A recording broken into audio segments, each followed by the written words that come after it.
Oke, assalamualaikum warahmatullahi wabarakatuh. Ini hal ini yang kedua ya buat kalian. Terima kasih teman-teman yang udah nge-share, yang udah bantu buat channel yang stigmanya itu masuk akal dan membuat masyarakat mengerti.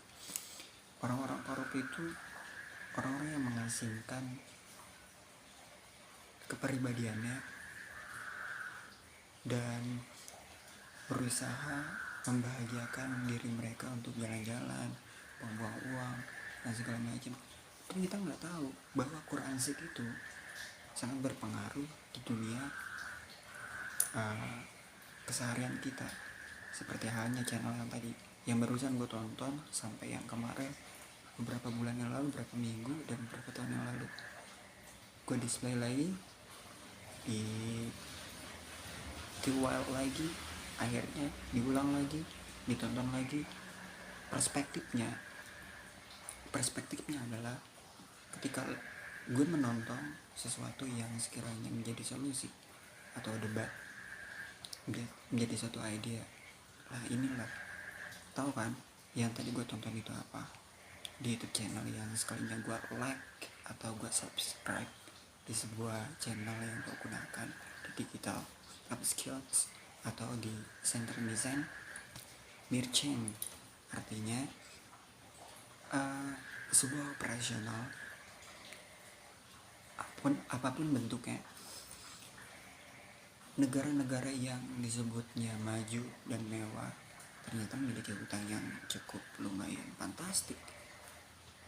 Coba kalian berpikir, kalau menurut kalian sendiri sih, kita berpikirnya gini, yang tadinya dari deretan 218 yang sebelum sertifikasi network itu hanya 189 dari 4 negara besar yang terdaftar. Kita berpikir gak sih kalau yang kita jalan keseharian itu uang bank atau perbankan dalam bentuk usaha apapun, karena stoknya market, mau pasar modern mau pasar lama, ya adanya di bank, forensik bank, karena kehidupan kita sehari-hari transaksi. Ya itu ya poinnya adalah yang kaya semakin kaya, yang miskin semakin miskin, terpuruk. Ya mendingan kita netral, kita ngeliat kaya, kita juga menonggak ke bawah, ya melihat mereka yang sedang membutuhkan. Ya saya membutuhkan mereka, mereka membutuhkan kita membutuhkan saya dan mereka, atau maupun kita. Itu aja. Sekarang solusinya adalah mau dikemanakan hasil indeks operasi dana tersebut. Kira-kira sumbernya kemana ya? Ke orang yang sama, ke tangan orang yang jujur, atau ke tangan orang yang sekiranya bisa diandalkan banyak orang. Submit G20 ini menjadi tatanan suatu perang ekonomi yang cukup lumayan baik sih buat gue. Tantangan yang tadinya, ini khusus negara gue sendiri, negara saya sendiri, Indonesia, ini ketukan palu yang cukup lumayan. Kalau menurut gue bela Indonesia karena gue sipil Indonesia. Tapi dalam permasalahan ya gue perlu kasih nasihat hukum untuk mereka. Nasihat hukumnya adalah dari deretan 96 utang negara dari kuartal 1, 2, dan 3 itu cukup lumayan besar banget. Sampai saat ini dari sekiannya 96 deretan sampai 36 deretan, wow, jauh banget deretannya. Yang pertama masih AS dan China. Kalian pernah berpikir gak sih, ini untuk pembelaannya tadi, yang tadi itu nasihatnya ada kesalahannya, kita itu butuh sportivitas. Kita gak bisa ngeklaim atau sini dan saling menyalahkan satu sama lain. Kita juga butuh affirmation that oriented, jadi meningkatkan kredibilitas dan orientasi pada tujuan. Nah, yang kedua, Ya poin yang belakang tadi, sekarang gue ngebela Indonesia. Narasumber sebuah edukasi dini di mana kita membutuhkan partner yang baik. Jujur boleh, kebohongan itu kan diciptakan untuk aturansi prakerja di mana kita menjaga satu sama lain, menjaga sebuah data, menjaga sebuah validasi, menjaga keuangan diri kita masing-masing dalam pembentukan kebutuhan sehari-hari. Nah, sekarang gue tanya sama negara Asia. Gue beli handphone, saya seorang pembeli di sebuah tempat outlet. Si Oppo ini milik negara siapa? Sistem siapa? Itu pertanyaan mereka. Sementara buat sistem merencanakan sesuatu untuk membelikan suatu saham finansial seperti halnya handphone gue Oppo F9 atau CPH lainnya. Dan ketika Indonesia memiliki banyak hutang atas suatu kemungkinan karena customer sistem pembeli marketplace,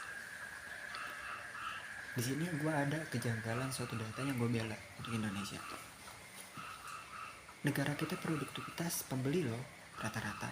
Iya pembeli secara handphone gadget Apple, iPhone, Oppo Z, Paipo, terusnya Advance, Xiaomi dan lain-lain kita beli.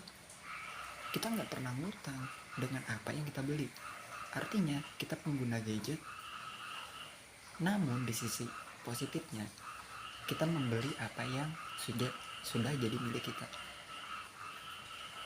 Sekarang lisensinya ada di mana letaknya? Bukan di sebuah perusahaan, tapi tanyakan pada developernya sendiri. Developmentnya siapa? Si pelaku development ini pembangun sistem pencerahan sebuah solusi pembangunan. Artinya ada perubahan. Kalau anti perubahan itu perusahaan, mereka bertahan pada siklus yang sama ketimbang si development dan si developernya sendiri. Karena administrasi butuh development dan developer. Itu maksud gue. Boleh dimengerti? Kalau masih muter juga ucapan gue, cari sekiranya poin pentingnya aja untuk kalian. Kalau ada beberapa platform yang mendistribusikan terlalu banyak, maka koruptor di suatu negara itu akan ketahuan pada waktu masa tertentu. G20 diciptakan untuk memanufaktur antara perekonomian daerah, pelaksanaan, peminjaman, kebutuhan sehari-hari, perusahaan, politisi, dan mengenal adanya, ya istilah katanya kita memiliki KPK lah dalam pembentukan sistem netral keuangan dunia. Ya kalau di luar itu ya mungkin liberalis atau konvensional. Kalau di negara kita Undang-Undang Dasar 1945 ya KPK, ada korupsi. Namun di samping itu juga KPK nggak bisa sembarangan. Dia harus benar-benar netral, menjadi sebuah pengayom atau penerima sebuah arsip yang telah berlaku atau disampaikan secara publik meski skandalnya itu privat. Nah seperti itu. Dan kalian perlu ketahui 2023 ini memang gelap.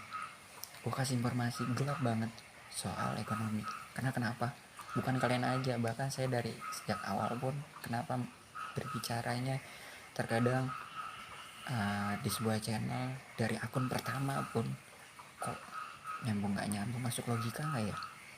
Ternyata ada sesuatu sistem yang latar belakangnya ya sangat rapi kami buatkan. Kedepannya ya gak tahu, bukannya masa bodoh, gue gak peduli apa kemungkinan orang berbicara tentang gue memperpedulikan siapa yang melawan tentang gue. Karena EQ sama IQ itu beda. EQ itu tidak bisa terekrut oleh siapapun, tapi IQ bisa terekrut oleh masing-masing personalia. Personalia artinya merekrut sebuah sistem prakerja baru atau prakerja lama menjadi suatu kecangkupan yang amat lebih baik. Oke, itu aja dah. Poin pentingnya itu, kesimpulannya adalah kita nggak bisa jauh. Kesimpulannya adalah kita nggak bisa jauh hidup dari transaksi. Semua penukaran uang pasti muter. Lu mau yang nyatanya seorang restoran, pemilik restoran sekalipun, pemilik perusahaan besar sekalipun, transaksi uang itu akan berjalan. Pemutaran, pemuktahiran pastinya. Perbedaannya adalah uang itu akan hilang, terkecuali robek atau kucel. Udah itu doang. Gue belajar tentang hidup gue, dan sekiranya ada kesimpulan pasti orientasi pada tujuan tertentu. Ayolah bangun. Kalau mau dibangun dalam satu hal yang berbeda itu gak akan terbangun. Jadi jangan terpengaruh dengan apa yang gue tonton, apa yang saya lihat kan. Jangan terpengaruh dengan apa yang saya tonton. Jadi monoton, gak akan berubah. Kalau respon saya sendiri, kalau kalian merespon dengan baik, saya akan merespon dengan baik. Kalau respon kalian buruk, maka responsif pun akan buruk. Ini bicara soal fakta. Database mengatakan iya, messenger mengatakan iya. Karena chat semua termonitor secara publik. Kita memvalidasi, kita pengguna sosial media. Sensitif bro. Kalau saya takut dengan monitor, takut dengan virus, saya punya antivirus kok untuk menganalisa sebuah virus. Itu dia, itu kesimpulannya. Nah, terima kasih buat lo, buat kalian. Semangat ya. Semoga ada titik terangnya dari sisi gelap tahun sebelumnya. Semoga diperbaiki kita bersama-sama. Salam Pandi Wirya Wirawan. One first people in the village, Pamekarsari in West area in Bogor, West Java, in Indonesia, effort in the book,